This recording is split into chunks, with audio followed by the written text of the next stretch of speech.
the Aaron Rodgers saga, it just seems to go on and on, doesn't it, huh? My God, it's like the Energizer Bunny, man. But it's like it's Yeah. fait accompli at this point. Yep. Yeah. Well, the latest rumblings are the New York Jets, a contingent of them, whether it was their head coach, a general manager, owner, got on a flight today from New York, went out to California, to meet with Aaron Rodgers. The thought process being, it seems that Aaron Rodgers' options are dwindling. It seems like he's either going to be playing for the New York Jets this year, playing for the Green Bay Packers, or retiring.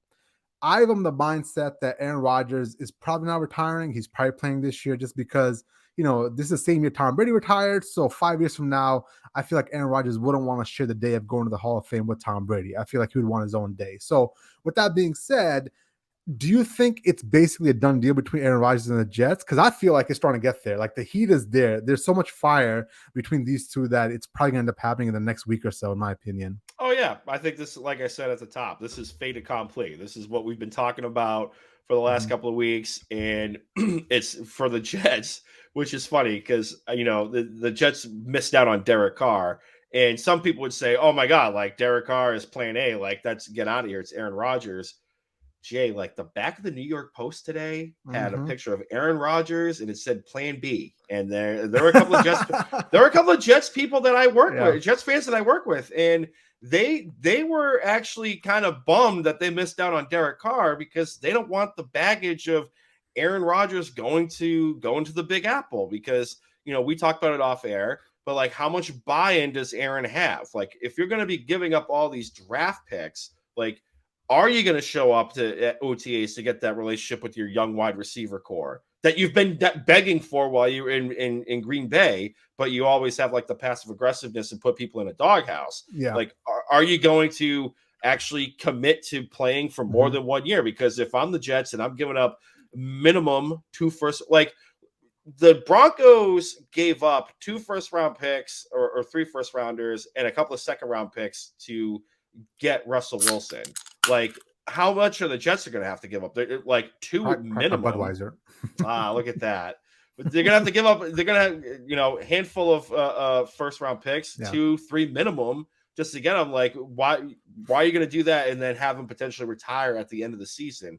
Like, you're going to have to get some guarantees from Aaron and his camp of how much buy-in there is, and then one of the people I work with brought up a good point.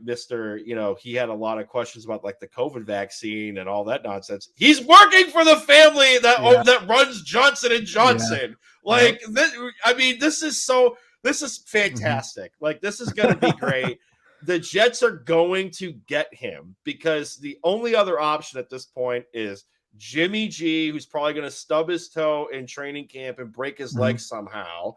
The Baker Mayfield experiment, like maybe, hey, we always wanted Baker instead of Sam Darnold. We're just going to get Baker like 5 or 6 years later. Like, you're going to get the Baker Mayfields of the world. Like, they were potentially kicking the tires on bringing Geno Smith back. Like, you're going to have to get this guy.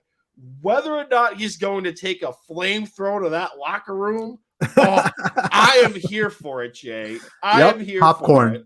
Popcorn worthy stuff with how badly his, demeanor and the New York media market is going to mesh because they're going to eat him alive. They are going to absolutely eat him alive.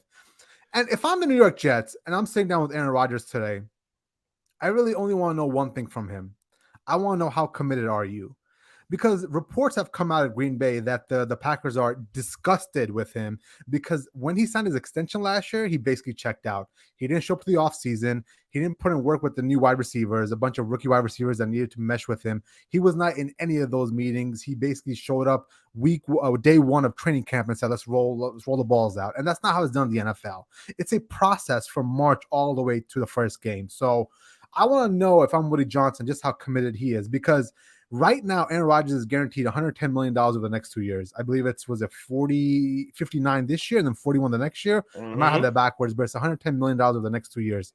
That's a lot of money to invest in somebody that isn't fully committed. So if I'm sitting down with him today, I'm trying to figure out what's this guy all about, right? And the second question that, not the owner doesn't have to answer this, but the front office people, as they break down his tape, does he still have it? Because let's be real. For 2 years, back-to-back, he won MVP with Nathaniel Hackett. Last year, he declined in every single statistical category. Like everything he did last year was a slide from where he was. And I know, Tom Brady has basically muddy the water with some of this stuff because Tom Brady went to a new team and won immediately. So now everybody thinks, hey, listen, you put a Aaron Rodgers on a New York Jets stack roster, you win the Super Bowl, right? That's not really how the NFL works. We saw a prime example of this last year where Russell Wilson went to a loaded roster in Denver and it was an absolute train wreck. So, it's not a guarantee that if Aaron Rodgers does show up to New York and is on that roster, they're going to win the Super Bowl.